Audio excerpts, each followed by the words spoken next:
ডিভোর্সের পর একটি মেয়ের জীবনে কত কষ্টই না হয়। একটা মেয়ে সেটা ডিভোর্সের আগে কখনোই বুঝতে পারে না। ডিভোর্সের পর আমি আজ 3 দিন হলো বাবার বাড়িতে এসেছি। বিগত 3 দিনে আমার পরিবার আমাকে বুঝিয়ে দিয়েছে আমার অবস্থানটা এই পরিবারে ঠিক কোথায়। তখন আমার বারবার মনে হচ্ছিল এই পরিবারে ফেরত না এসে আমার মনে হয় মরে যাওয়াই ভালো ছিল।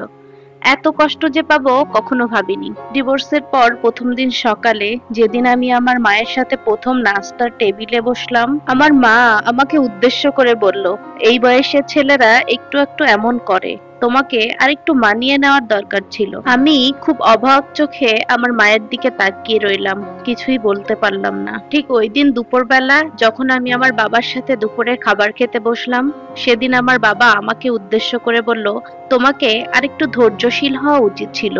সংসার করতে গেলে অনেক বেশি ধৈর্যর প্রয়োজন, বুঝতে পেরেছো তুমি? আমার পুরো শরীরটা ক্ষত বিক্ষত হয়ে গিয়েছিল আমার স্বামী সহ শ্বশুরবাড়ি মানুষের অত্যাচারে। কিন্তু আমার শরীরের কোনো আঘাতই আমার বাবার বাড়ির কোনো মানুষের চোখে পড়লো না। তাদের চোখে মুখে তখন শুধু একটাই চিন্তা, এই বুঝি সংসারে একটা উটকো ঝামেলা এসে পড়লো। বিয়ের পর আমি আমার স্বামীকে না জানিয়ে আমার সমস্ত গহনা বিক্রি করে সেই টাকা তুলে দিয়েছিলাম আমার ভাইটির হাতে সরকারি চাকরির ঘুষের জন্য।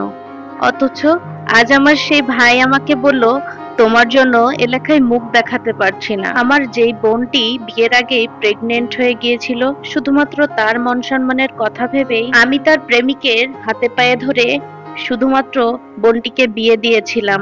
আজ সেই বোনই আমাকে বলল, সংসার করতে গেলে একটু একটু এমন হবেই। তাই বলে স্বামী সহ শ্বশুরবাড়ির মানুষকে ছেড়ে দিয়ে চলে আসাটা নাকি আমার উচিত হয়নি। ডিভোর্সের পর পরদিন দ্বিতীয় দিন সকালে আমাদের কাজের ছেলেটা রহিমের সাথে আমার দেখা হলো। কি গো আপা, আপনি একা কেন? দোলাভাইকে দেখছি না যে।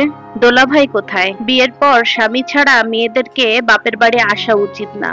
বিয়ের পর কোনো মেয়ে নাকি কোথাও সেফ না। আমি একটু হেসেই বললাম, আহারে রহিম, তুইও কলেজ ভার্সিটিতে পড়া অবস্থায় যেই শিউলির মাকে আমি 1000 বার বাজার করে দিয়েছি শুধুমাত্র শিউলির বাবা প্রবাসে থাকে বলে। তখন শিউলির মা আমার মাথায় হাত বুলিয়ে দিয়ে বলতো, আমার মতো ভালো মেয়ে নাকি এই শহরে আর একটিও নেই। সেই শিউলির মা আজ আমাকে দেখলেই দরজা বন্ধ করে দেয় আর শিউলিকে নিষেধ করে দিয়েছে আমার সাথে মেশার জন্য। আমার সাথে মিশলেই নাকি তার মেয়ে নষ্ট হয়ে যাবে। আমার বাবার বাড়ি আসার দ্বিতীয় দিনের মাথায় আমার বাবার এক বন্ধু আসলো। বন্ধু এসে বলল তার কাছে নাকি একটা ভালো পাত্রের সন্ধান আছে। পাত্রের বয়স নাকি 70 কি 75 হবে। স্ত্রী মারা গেছে। সন্তানদের কথা ভেবেই বিগত 20 বছর যাবৎ তিনি আর নাকি বিয়ে করেননি। এখন নাকি সন্তানেরা সব বড় হয়ে গেছে, বিদেশে সেটেল হয়েছে, যা সেই নিজের পায়ে দাঁড়িয়েছে। ভদ্রলোক নিঃসঙ্গতা কাটানোর জন্য এখন বিয়ে করতে চায়, তার একজন জীবন সঙ্গী দরকার। এ কথা শোনার পর আমি আমার বাবা মার চোখে আনন্দের ছাপ দেখতে পেলাম। তখনই আমার বুঝতে বাকি থাকলো না এই সংসারে আমার অবস্থানটা ঠিক কোথায়। আসলে ঠিক কতটুকু ধৈর্য ধরলে আমার সংসারটা ঠিক হতো বলুন তো? আমি নিজেই বুঝতে পারছি না যে কতটুকু ধৈর্য ধরলে আমার সংসারটা ঠিক হতো। আমার স্বামী রোজ রাতে বাড়ি আসে মদ্যপ অবস্থায়। মদ পান করে এসে আমাকে অনেক মারধর করত। আমার কাছে নেশা করার জন্য অনেক টাকা পয়সা চাইতো। সেটা দেখেও আমার শাশুড়ি চুপচাপ চলে যেত নিজের ঘরে, কিছুই বলতো না তার ছেলেকে, বরং আমাকেই শাসাতো সবসময়। বলতো, আমার ছেলে যা খুশি তাই করবে, তুমি কোনো কিছু বলার অধিকার রাখো না। আমি নাকি কোনো কিছু বলার অধিকার রাখি না, তাহলে আমি এ বাড়ির কি হই? মাঝে মাঝে যৌতুকের জন্য আমার বাবার কাছে টাকা চাইতে বলতো। আমার স্বামী আর শাশুড়ি শ্বশুর মিলে তখন আমাকে মারধর করত।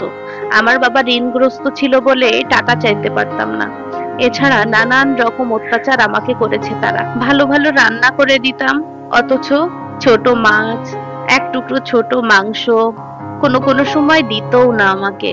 তারা সবাই মিলে একত্রে অনেক মজা করত, কখনো আমাকে সাথে নিত না। একটা দাসীর সাথে যেই আচরণ করা হয়, আমার সাথে সবসময় সেই আচরণই করত।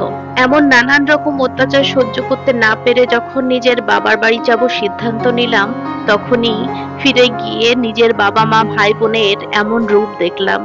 মেয়েদের জন্য আসলেই কোনো জায়গায় আপন নয়। মেয়েদের আসলে নিজের কোনো বাড়ি হয় না। মুখ বুজে চুপচাপ অন্যের অত্যাচার সহ্য করতে পারলেই বোধহয় একটা মেয়ে সুখে শান্তিতে সংসার করতে পারে।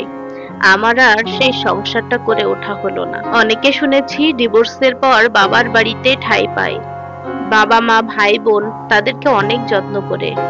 আমার সেই ঠিকানাটাও হলো না, আমি সেই ঠিকানাটাও হারালাম। বিপদের সময় জ্ঞান দেওয়ার মানুষের কোনো অভাব হয় না। গল্পটি ছিল শিউলি নামের একটি মেয়ের।